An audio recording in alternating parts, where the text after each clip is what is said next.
In this video, we're going to go over aromatic compounds, specifically benzene. So aromatic compounds are compounds that have alternating double bonds, but we're just going to focus on benzene, which is a 6-carbon ring structure with alternating double bonds. Now, let's say you don't have a benzene ring present in your compound. That would be called an aliphatic compound. So aliphatic compounds are basically non-aromatic compounds. But anyway, let's focus on benzene. So we have the structure for benzene down below. We have 6 carbons in a ring, and each carbon has a double bond to a carbon on its left, and then a single bond to the carbon on its right, or vice versa. The main point is that those double bonds are alternating around the ring. Now, we could draw the structure on the left, or an easier one to draw is on the right. So in this structure, it's understood that each point on this hexagon is a carbon. And then we have our alternating double bonds and single bonds. And the hydrogens are invisible. So it's just understood that each carbon has one hydrogen attached. Now, looking at, let's say, just one of these carbons, let's focus on this one that I'm circling in red. Do you think that that is sp3 hybridized or sp2 hybridized?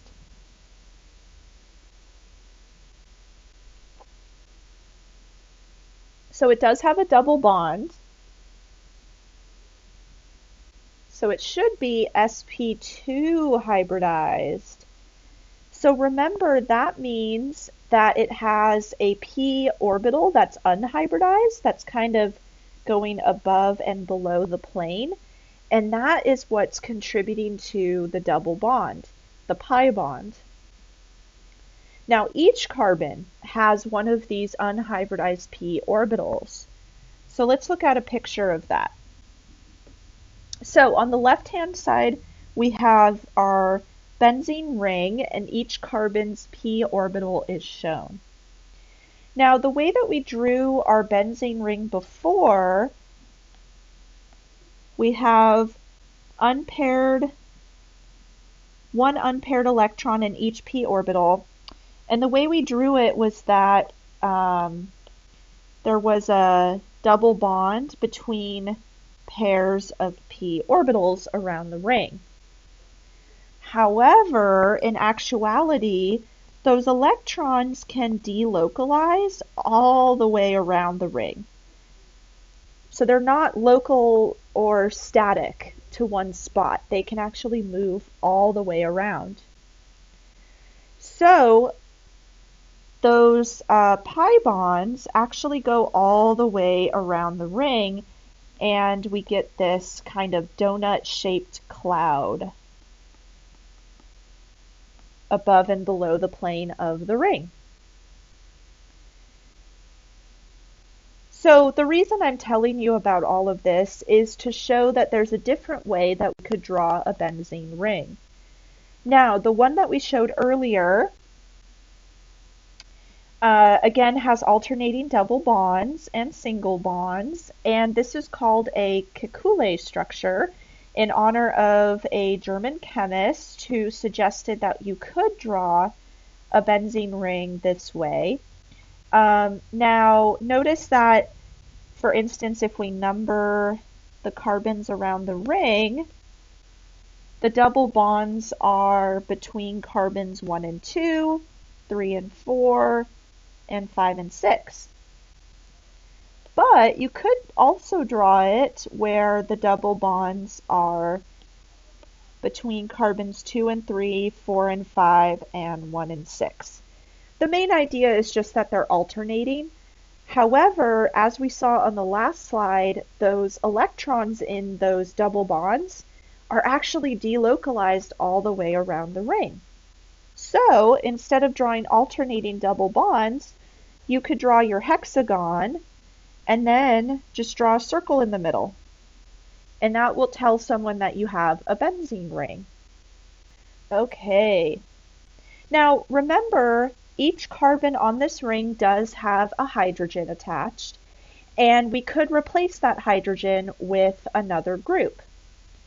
And that's going to give us what are called benzene derivatives. So these are molecules that are derived or made from benzene. So let's talk about how to name these benzene derivatives. So when a single hydrogen, which is attached to the benzene ring, is replaced, the compound can be named as a derivative of benzene. So for example, let's say we have benzene, and remember we have 6 hydrogens, 1 on each carbon, and we could, oh, my pen isn't working. There we go.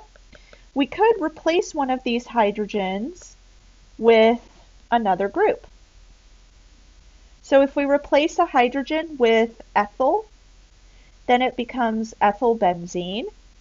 If we replace it with NO2, it becomes nitrobenzene. If we replace that hydrogen with bromine, it becomes bromobenzene. And if we replace it with chlorine, it becomes chlorobenzene. So that's one way to name these molecules. Let's look at 4 other derivatives. Now these derivatives do have IUPAC accepted common names, so they're not what you might expect. And they're used more often than the other naming scheme. So for example, if you have a methyl group on your benzene ring, instead of calling that methylbenzene, we tend to refer to it as toluene. If you have an OH group, that's called phenol. If there's an NH2 group on your benzene ring, that's called aniline. And if you have this carboxylic acid on the ring, it's called benzoic acid. All right. So I did include flashcards on the Canvas website, and it has all of these different names so that you can try to remember what they are. Now, one thing to notice, if you do have an OH group on your benzene ring, that is considered to be an alcohol. So that's one of our functional groups. If you have NH2 on your ring, that functional group is called an amine. And if you have this carbon double bonded to oxygen and then singly bonded to OH, that is a carboxylic acid. So these are things that you should keep an eye out for as we go forward. And I do also have flashcards for functional groups listed under modules study guides. Now, sometimes the benzene ring can be considered just an attached group, and there are a couple of situations where that could occur. So, for example, we know that a benzene ring has 6 carbons in it, but what if that benzene ring is attached to a much longer carbon chain, like heptane, which has 7 carbons? Well, then we're going to treat the benzene ring as just an attached group. So here we have heptane. So there's 7 carbons in that chain. And the benzene ring is going to be called a phenyl group. So on this heptane chain, if we number it,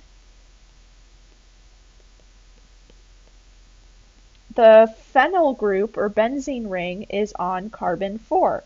So this would be 4-phenylheptane. Now there's also a strange situation where if the benzene ring is attached to a cycloalkane like cyclobutane, so let's see, these C6H5 groups are benzene rings, then Again, we're going to consider those to be phenyl groups, and they're both attached to the same carbon, so we'll just say that's carbon 1, and we would call that 1,1-diphenyl cyclobutane. So these are exceptions to the rule. These don't pop up that often, but it's just good to know in case you do see something like this. Okay, so what do we do if we have two groups bonded to the benzene ring? Well, we could number the groups. So for instance, down below, we have two bromines attached to carbons 1 and 2. In the next molecule, if we number around the ring, those bromines are attached at carbons 1 and 3. And in the last example, the bromines are opposite each other on carbons 1 and 4. So you could number these and call this 1,2-dibromobenzene, for example. Oh, benzene. There we go. Or you could replace the 1, 2 with a prefix called ortho, or you could even abbreviate it further as O. So this becomes O-dibromobenzene. Now, in the case where you have your bromines on carbons 1 and 3, you can replace the 1 and the 3 with meta, or even further abbreviated is M. So this would be M-dibromobenzene. Or in our last example, you could replace 1 and 4 with para, or P. So that would be P-dibromobenzene. But it's okay if you want to just use the numbering system for now, because I know we just started learning how to name these molecules, so it can be a little tricky to bring in more rules. So what if we have even more groups attached? So then we would use that numbering system, and we want to make sure that each group gets the lowest number possible. Okay, so let's look at the first example. We have,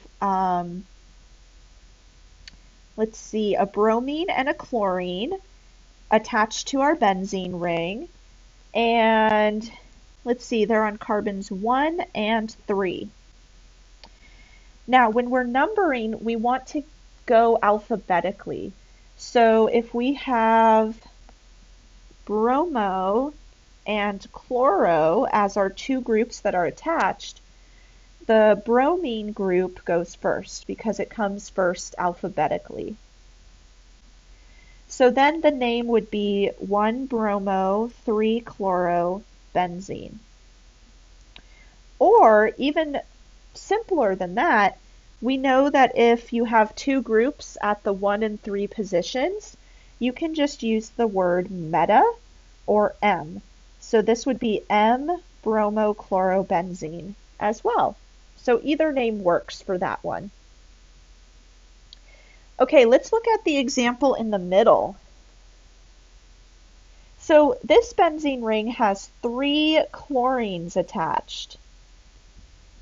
Okay, so we can't really use ortho, meta, or para here because we have more than 2 groups attached. So let's just make a note that you can only use OMP for benzene derivatives with benzene derivatives with 2 groups. So if you have more than 2 groups, it doesn't work anymore, and then we have to use the numbering scheme. Now, in this case, we just have 3 chlorines attached, so we don't have to worry about alphabetizing. So we're just going to make sure that each chlorine has the lowest number possible. So notice that it's already been numbered for us so that we get the lowest number possible for each.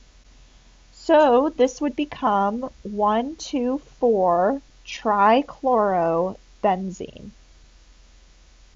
And that might seem kind of redundant that we're, listing all of the numbers and then saying we have 3 chlorines, but that's just how we name molecules, so we got to stick with the rules. Now finally, we have a benzene ring with that carboxylic acid attached that we saw earlier, and 2 chlorines. Okay, so the way that we name this is, notice that the ring with the carboxylic acid attached, that has a common name, benzoic acid. So we're going to put the carboxylic acid at position 1 because we do have a common name for that molecule. So if we go back, if you see any of these 4, you can use their common name, and that saves a lot of time. So if you see a methyl group attached to your benzene ring, you can just start by naming it toluene, and then list all the other groups that might be attached. If you see an OH group, you can start by naming it phenyl or phenol, and then list all the other groups that are attached, etc. And that saves a lot of time. Okay, so the next thing we would do is number around the ring to make sure those chlorines have the lowest numbers possible. So that would be at carbon 3 and carbon 5. So then we'd add 3,5-dichloro in front. So the full name would be 3,5-dichlorobenzoic acid.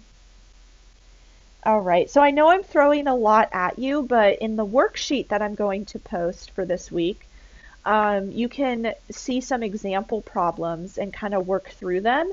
See if you can get the right answer for naming these different types of benzene derivatives. All right, so before we end this chapter, let's just talk about some properties of aromatic compounds. So let's start with physical properties. Luckily, aromatic compounds are very similar to alkanes and alkenes. They are a hydrocarbon. So again, they're nonpolar, insoluble in water, which means they're hydrophobic. And then chemical properties. So because benzene rings have that kind of donut-shaped cloud above and below, that really stabilizes the ring.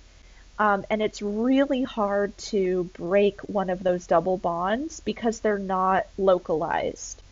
So that means that aromatic rings are relatively stable, and they often remain intact during reactions.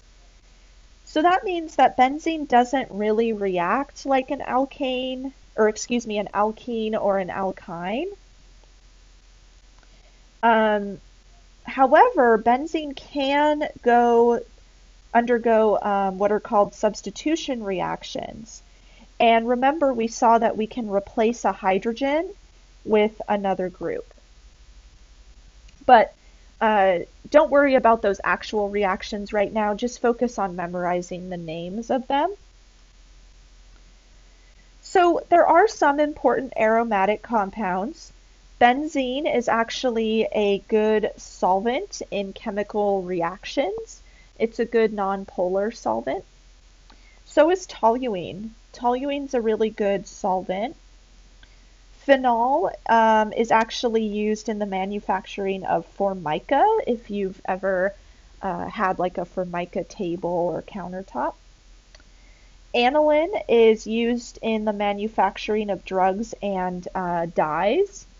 So if you see really brightly colored like scarves or pieces of clothing, sometimes they'll use what are called azo dyes, and those come from aniline. And then last on this list is the molecule styrene. And this is used in the preparation of styrofoam, so also called polystyrene. And you don't have to memorize this. This is just to kind of show why they're useful. Next, we have a molecule called phenylalanine, which has a phenyl group attached.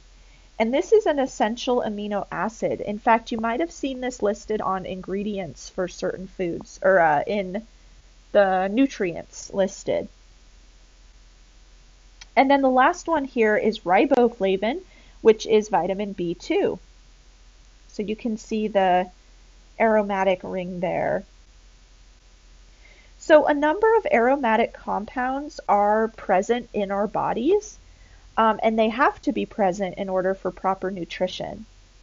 So for instance, the last example, vitamin B2, is really important. Vitamins are organic nutrients that the body cannot produce itself.